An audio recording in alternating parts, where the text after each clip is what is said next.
Hello everyone, this is Omid Bazgir from Texas Tech University. I'm presenting investigation of refined CNN ensemble learning for anti-cancer drug sensitivity prediction. Today I'm gonna tell you how to convert high-dimensional data like genomics data into images using the algorithm that we developed called refined to train CNNs for applications like anti-cancer drug sensitivity prediction.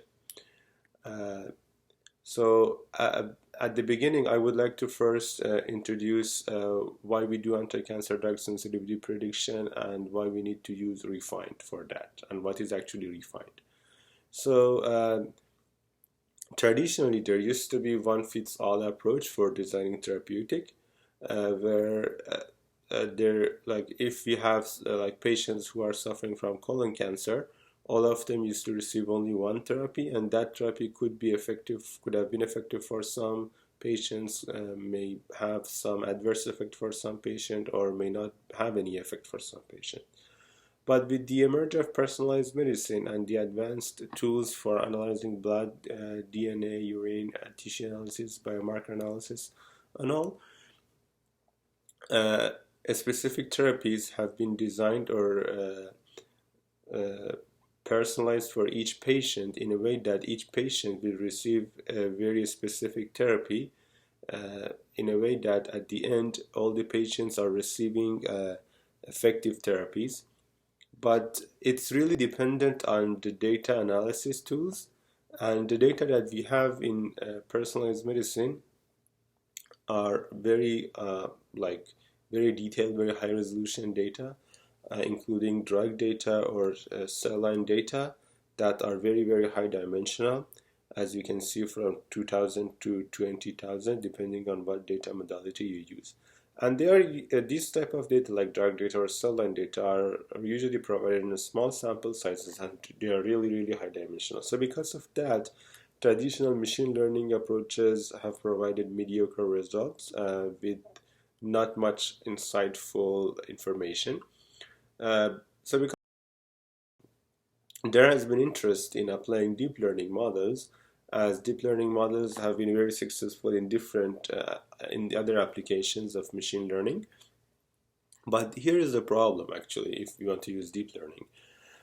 Assume that you have a data set with 20,000 features like gene expression, and you want to apply deep neural network. So if you have 20,000 features, it means that you need to have 20,000 nodes at the very beginning, and then if you want to say introduce 10 or like 1,000 nodes in the middle, then you will have 20,000 times to 1,000 equals to 20 million. You have 20 million parameters at the very beginning. That is basically over parameterization, specifically if you have very small data set. And because of these type of problems, deep learning has been less applied in bioinformatics as compared to the other domain of machine learning. And deep learning was very successful and provided very in promising results in other applications, specifically computer vision, because of the power of convolution operation, as it slides through a small kernel to images to extract meaningful and the very good features. So here, if you want to use a convolutional neural network, we need to convert this tabular data that we have to images. So that's why we came up with the refined method to convert this data into images, such that we can use CNNs to use way less number of parameters, not like 20 million, to extract features and do predictive modeling. So refined stands for representation of features as images with neighborhood dependencies. As I said, it converts tabular data into images with the idea of in a 2D space, each feature must be located in a unique pixel, in a sense that the similar features has to be very close to each other, and dissimilar features has to be far away from each other. The input of refined is a tabular data like a CSV file, say like rows are samples or like cell lines, and columns are features. And it can be any type of data like molecular descriptor, gene expression, or any other type of data. It's completely unsupervised. And at the end, it gives you the coordinates. So it says, for instance, in your 2D space, go and pick feature 1 and put it in row 1, column 5. Go and pick feature 2, put it in for all the data set, put it in row 3, column 7, and so on and so forth. We start with manifold learning technique. It can, for instance, MDS. And if we have n by p matrix, n is the number of samples, p is the number of features, we get a p by 2 matrix. So basically we are representing each feature by 2 values. And these 2 values are the initial coordinates in the 2D space. Once we get the coordinates, these images will be very sparse with overlapping features, meaning that one pixel is most likely will take care of more than one feature or more one gene. So that's why we use hill climbing. So the dimensionality, at first I have to say we normalize the coordinates in 0 to the square root of p, meaning that if we have, say, 10,000 features, then the images that we get is 1,000 by 1,000. So once we do the normalization, then we have to avoid the overlapping. We put the overlap feature into the closest empty pixels, and then we apply the hill climbing to reduce the cost function. The cost function is the difference between the initial distance matrix in the initial space and the distance matrix in the 2D space. With hill climbing, we try to do the swapping, and in a small kernel, once we do the swapping, we look at the loss function. If the loss function is decreasing, then we keep the swapping. If not, we do another swap. We keep doing that over and over till the hill climbing saturates, and we get the final coordinates so that we can train CNN based on the refined images. Here are some examples of the refined images. On the NCI60 dataset, we have multiple drugs with different drug responses, and as you can see, the pattern in the image shows that for each drug with different sensitivity values like normalized log GI50, some part of the drug is activated and some part is not activated. This paper was published in Nature Communication in 2020, and in that paper we did an ablation study to show that for the first step we can use a multiple manifold learning technique. It doesn't need to be always MDS. We can use ISMB, LLE, and LE, and based on each manifold learning technique we get different pattern of the images. So that was the main idea of doing in ensemble learning actually.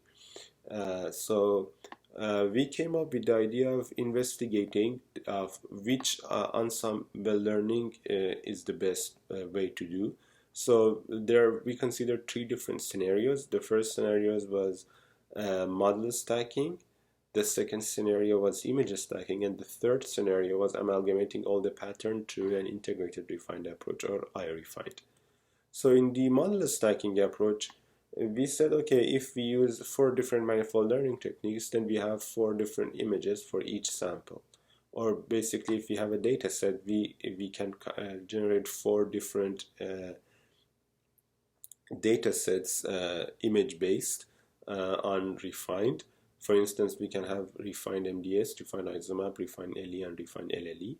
And we can train 4 different CNNs. Once we get our refined CNNs trained, we can do the model stacking using linear regression, which is all the statistical technique. And after that, we did image stacking. We said, okay, instead of doing model stacking at the end, we can stack the images at the very beginning in the Z direction and train a CNN on the 3D tensor. We could also do, on the third approach, integrated refine, where what we do actually, we get the initial coordinates using each manifold learning technique, And then we created distance metrics based on each manifold learning technique in the 2D space. We average a distance matrices. It can be arithmetic mean or geometric mean. And then we apply the non-metric MDS to find the coordinates prior to the hill climbing. And when we apply the hill climbing, we get the unique coordinates. And after that, we can train only one CNN. So the advantages of integrated refined will be the coordinates are invariant to the dissimilarity matrix because each manifold learning technique has its own dissimilarity or similarity measure, and this integrated refined amalgamate all of them, and it makes the images invariant to which dissimilarity metric we use. It's a linear combination of initial distances, and it is very efficient computationally.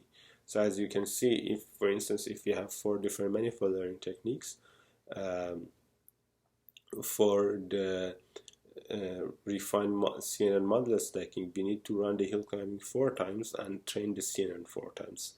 But for the integrated refined, we use hill climbing only once and train the CNN only once. So it's, as you can see, computationally it is very efficient. So in terms of accuracy, we apply these approaches on 2 different datasets: NCI-60, where the multiple drugs has been applied on 17 cell lines. We did it cell line by cell line.